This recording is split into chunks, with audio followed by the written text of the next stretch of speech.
Ghotki government degree college Ghotki में college education department Sindh जो हिदायती college principal professor Abdul Hafeez आयोजित अदालत में स्टेम एग्जीबिशन के उनवान से साइंसी नुमाइश मुनक़द की हुई, जैमें फिजिक्स, केमिस्ट्री, मैथमेटिक्स, माहौलियाती आलूदगी और कंप्यूटर साइंस जा 20 खां वधीक मॉडल पेश किया विया, जैमें शागिर्दनि पंहिंजी तख्लीकी और साइंसी सलाहियतुनि जो मुज़ाहिरो कयो।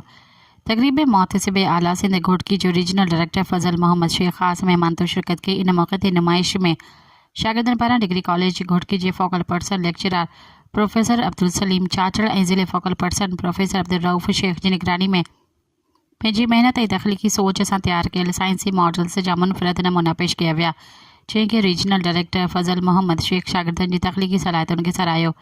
इन मौके ते मीडिया से मोहतसिब आला सिंध घोटकी जो रीजनल डायरेक्टर फजल मोहम्मद शेख चयो त मोहतसिब सिंध मोहम्मद सुहेल राजपूत की ख़ास हिदायतुनि ते घोटकी के मुख्तलिफ़ तालीमी इदारनि जो दौरो करे रहिया आहियूं।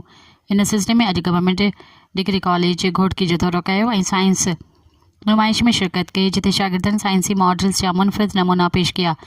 हुन चयो त मां कॉलेज जी बासलाहित शागिर्दनि ऐं उस्तादनि खे ख़राज तहसीन पेश कयां थो, जिन साइंसी मॉडल्स की कामयाबी से नुमाइश कई।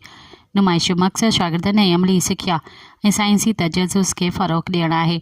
हीउ क़दम शागिर्दनि जी इल्मी दिलचस्पी वधाइण ऐं उन्हनि खे साइंस जे शोबनि में शामिल करण लाइ हिकु मिस्बत क़दम आहे। हुन चयो त तालीम हर इंसान लाइ ज़रूरी आहे, जंहिंखां सवाइ को बि मुआशिरो तरक्की नथो करे सघे।